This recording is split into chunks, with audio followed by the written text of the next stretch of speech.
We're the first Mercedes Benz dealership in the Northeast that I'm aware of that's using UVeye. My name's David Tate. I'm the general manager here at Manhattan Mercedes Benz. Mercedes Benz Manhattan is the only factory-owned Mercedes Benz dealership in the United States. In the service drive, when a customer arrives, there's a lot of manual processes that have to take place.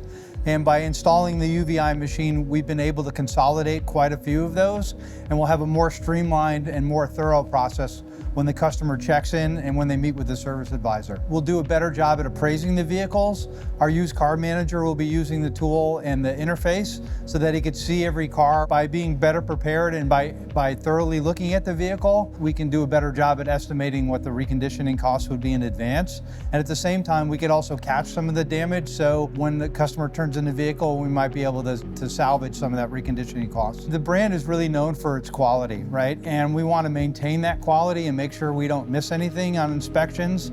So that gives us a better product when the customer leaves, a better quality repair. And also it can allow us to add a little bit of layer of safety so we don't miss anything.